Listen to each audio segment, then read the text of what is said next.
The Sig Sauer P239, volumes thinner than its double-stacked plastic fantastic contemporaries, fills the hand well, has excellent ergonomics, and is a choice when you are in the used gun market to seriously consider. Stay tuned, as I'm going to tell you all about a Sig Sauer P239 that, incidentally, has a bit of history behind it.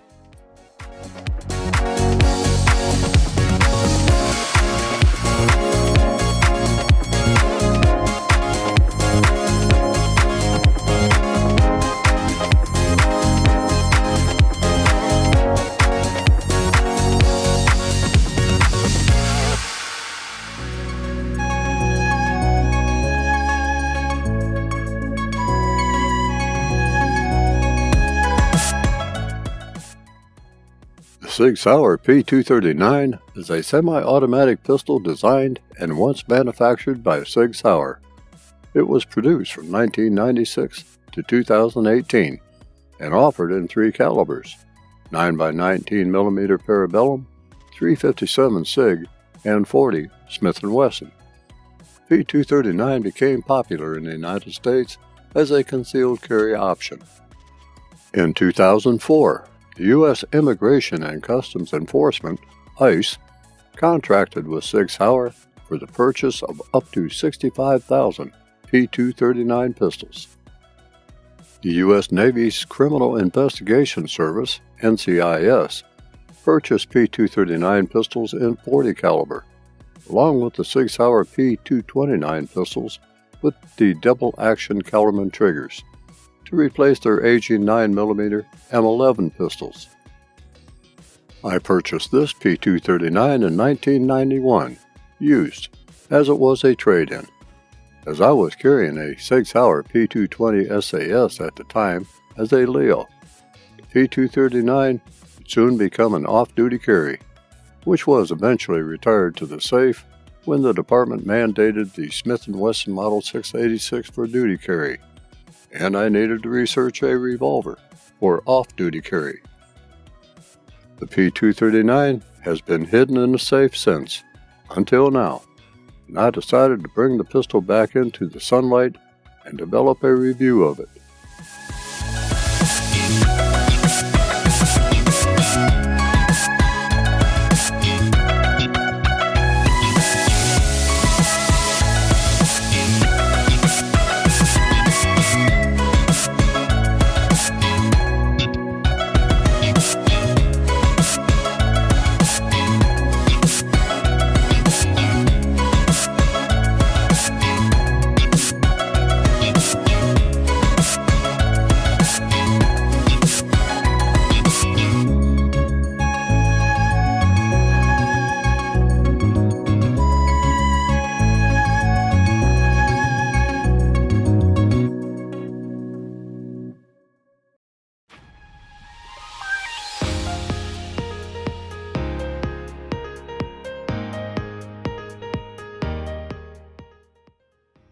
The Sig Sauer P239 has many enticing features that makes it a near-perfect pistol for IWB carry.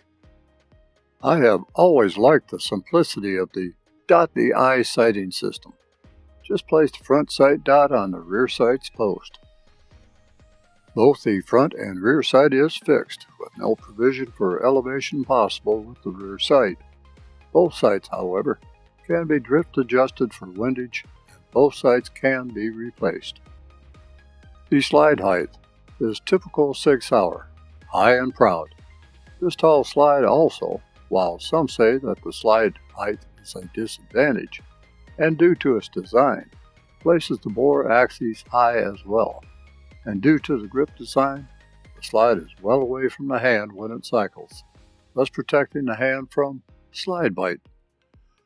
No front slide serrations are evident, but the nicely cut rear slide serrations extend all the way from the external extractor to the rear of the slide, on both sides, to provide a positive gripping surface. The slide to frame fit is excellent, with only a very slight amount of free play between the slide and frame detected. The frame contouring is very reminiscent of the Sig P230 or Walther PPK, as the front of the frame is blended very well into the trigger guard area. The trigger guard is very smooth and nicely contoured, and undercut at the rear to provide as much of a handhold on the pistol as possible. The frame is of the full rail type that, by all indications, adds to the accuracy characteristics of the P239. The frame is aluminum, and which contributes to the pistol's relative lightweight. Fully loaded with 8+1 rounds of Hornady 147 grain XTP ammunition, P239 weighs in at 2 pounds 0.6 ounces, or 32.0375 ounces. That might be considered heavy by some, but this is an all-metal pistol. Operator controls consist of a midship slide release, a left-side-only decocking lever, a rear left-side-only slide lock lever, and a left-side-only magazine release button. No provision for right-side control swaps is provided. The action is double action and single action, whereas first shot may be taken in double action mode with the hammer lowered to the safety position. After firing in double action mode, pistol transitions to single action mode, a transition the operator must also make. One of my many likes with Sig Sauer pistols is the ease of which the decocking mechanism does its job. With the pistol in single action mode, the operator simply presses the decocking lever down to release the hammer in a controlled descent to the decocked position, hammer away from the firing pin. The descent of the hammer can be as fast or as measured as the operator chooses. Maintain thumb pressure after the hammer release to slowly allow it to go forward.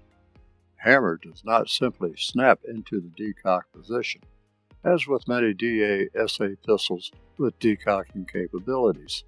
Beretta, CZ, and Bursa pistols come to mind. The trigger is a nicely curved and smooth affair with enough real estate as to not crowd the trigger finger. There is enough space in front of the trigger for a gloved trigger finger. The double action trigger pull is very nice. You will feel the usual short take up before resistance is felt, and then a very smooth rearward travel, no stacking, till the hammer finally releases. There is no perceptible trigger over travel felt.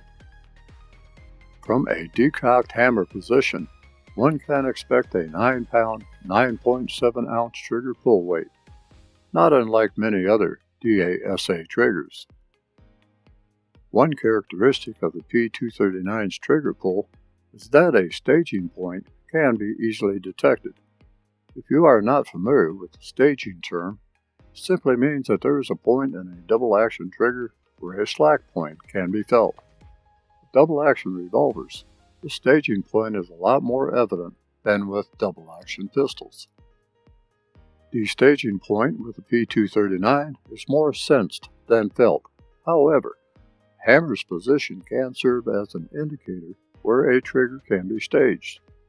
Pulling the trigger to a point where the top of the hammer is just before the top of the frame at the rear is a point at which the trigger can be held for as long as you want to hold it. At this point, you can complete the firing cycle by pulling the trigger more to the rear to drop the hammer, or relax the trigger finger to allow the hammer to slowly move forward to its decocked position. Note that if a chambered round fails to fire when in single action mode, the trigger can be pulled in double action mode for a second strike on the primer. If the round still fails to fire, then you must decide on the next course of action. Once in single action mode, 3 pounds, 0.6 ounces of trigger pull weight drops the hammer. That is after a long amount of free travel, until resistance is felt. Reset in single action mode, however, is very quick. Very little let off of the trigger needed before you can fire again. And before I forget, you may notice that the hammer is not a Royal Combat hammer that is now commonly found on many pistols. You might call it an abbreviated hammer. It does have a serrated cocking surface, but is lacking in a hammer spur, per se. When in a decocked position, the hammer is very easy to place in single action mode with the shooting hand thumb, if so desired. Doing so, there is no cause for concern should the thumb slip off of the hammer, as the hammer will fall to the decocked hammer position. The grip area of the P239 is wrapped in a very nice rubber material. It does incorporate finger grooves, whether you prefer them or not. While I do prefer wood grips on my pistols, and while Hogue does offer a full selection of wood grips, checkered and not, for the P239, I do prefer the recoil-absorbing characteristics of the stock grip, and so it remains. The grip length, to me, is reminiscent of a Glock 19, where my pinky finger just rests on the bottom of the grip frame, after which the magazine floor plate, with its curved front, provides a full pinky rest. The grip's width is near perfect in my hand, and affords enough area for the palm of the support hand to provide a full grip on the pistol. The grip angle is very close to the grip angle of a 1911. Still is a bit of familiarity to it when I hold it. It is said that familiarity breeds contempt. In this case, it breeds confidence, at least to me. As mentioned in the specifications, magazines for the P239 are of the 8-round persuasion, and which are equipped with a polymer floor plate that is removable for magazine maintenance, or an extended floor plate that provides 2 extra rounds for a 10+1 round capacity. I have not bothered with the extended floor plate, as I find the flush-fitting 8-round magazine works just fine. Thank you. The magazine, of course, needs a means to be released once used, and the rectangular-shaped magazine release button located to the rear of the trigger guard is instrumental in doing that. The magazine release button is slightly raised, not enough to interfere with shooting the pistol and inadvertently dropping a magazine while doing so. The magazine release button is also serrated for a positive pressing surface and releases magazines efficiently when doing so, like an egg sliding in a non-stick frying pan. For appearance and ergonomics, P239 gets a big thumbs up from me. The overall matte black finish of the slide and frame says the P239 is about business, while the contrasting decocking and slide lock controls add some class to the pistol. Now, let's tear this puppy down. Take a look at the internals.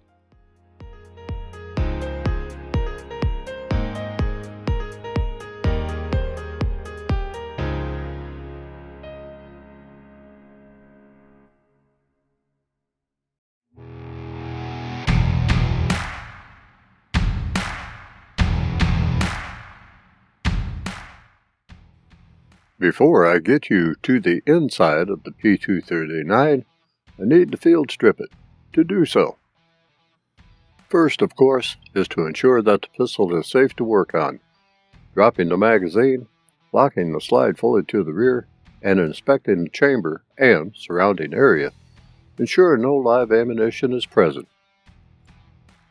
With the slide locked back, all that is needed is to rotate the slide release lever down and to the left. Hold the slide firmly with one hand while pushing or pulling the slide lock lever down. Control the slide's forward movement and remove it from the frame. Turn the slide upside down to expose the underbelly, and then, while holding the recoil spring and guide firmly, slip the rear of the guide rod off of the barrel. Bit of caution here. The recoil spring and guide rod are not a captive unit.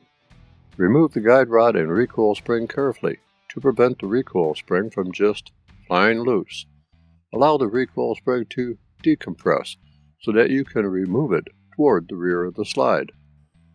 Lift the barrel up from the rear and remove it from the slide. That's all there is to field strip the P239 for maintenance. no pulling of triggers, and no hard-to-grasp pull-down slide release lever to contend with. Getting to the interior, you can see the full-length rail on both the slide and frame. You will like the accuracy that provides. You can see on this pistol that wear marks are nearly non-existent, just some wear on the slide and frame contacting each other. Remember that this pistol was purchased used, and I was quite happy when I first field stripped the pistol, as you sometimes get surprised with a used pistol. Everything, locking block, trigger transfer bar, internal ejector, firing pin face, and extractor, look like in new condition.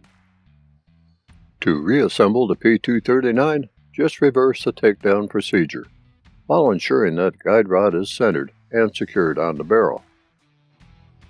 Pull the slide fully to the rear, lock it into place with the slide lock. Rotate the slide release lever to the right and up. Cycle the slide several times to ensure smooth operation.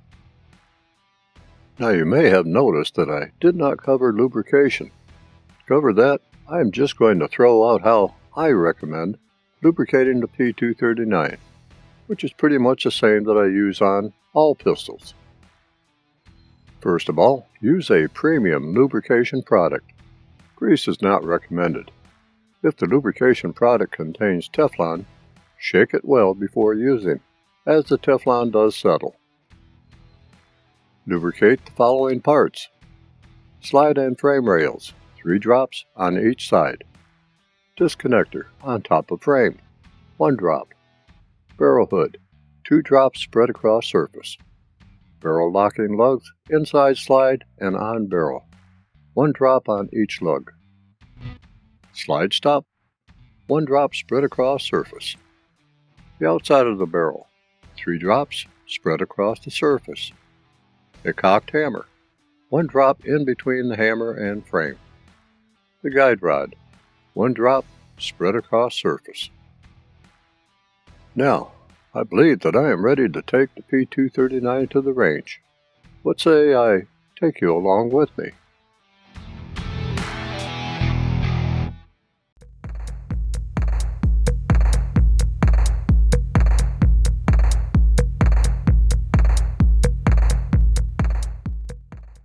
Days at the range with your favorite firearm may result in a lifting of spirits, or wanting to lift spirits should the day's result let you down.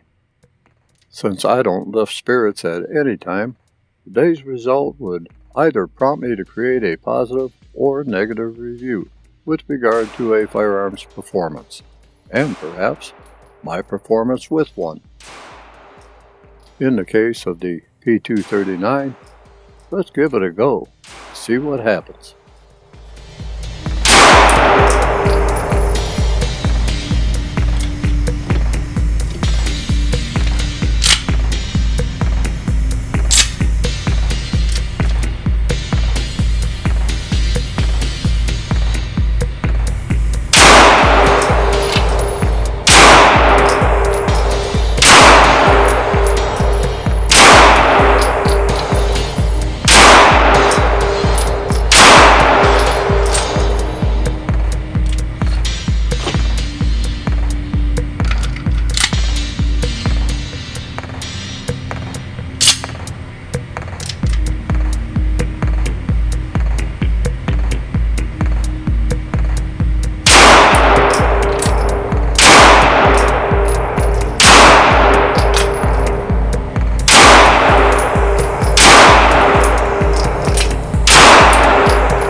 The Sig Sauer P239 was developed in response to demands from law enforcement and federal agents for a compact backup pistol ideal for off-duty concealed carry.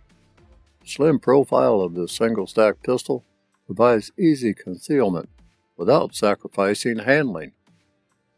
To put things into perspective, the P239 weighs 4 ounces more than the Glock G19 unloaded, and on top of that, the Glock G19 features nearly half an inch more barrel, meaning better ballistic performance from its rounds. That said, the Glock is not a hammer-fired pistol, nor is it all metal.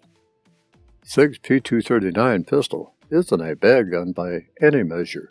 It's reliable, accurate, and well-balanced. That said, it is lacking in multiple areas that make it a hard sell in a market saturated with less expensive, lighter weight, and more available options. The automatic firing pin lock ensures safe carrying of the weapon and provides instant readiness without actuating a manual safety. The double action feature and the absence of manual safeties make it easier for you to get off a first quick shot. A decocking lever allows you to lower the cocked hammer safely into the safety intercept notch without touching the trigger. Distinctive high-contrast sights in conjunction with the ergonomically correct grip ensure rapid target acquisition and engagement, even under poor lighting conditions. Those considering this hefty compact pistol for concealed carry should give other pistols a more serious look first. But if you've got to have a SIG and the P229 M11A1 is just too bulky for you, the Sig Sauer P239 may just be a pistol to your liking. Well, it's time to close this chapter in the Range Ronin Chronicles. I hope that you will return to view my other reviews. Until we meet again, take care of yourself, stay vigilant, armed, and safe out there.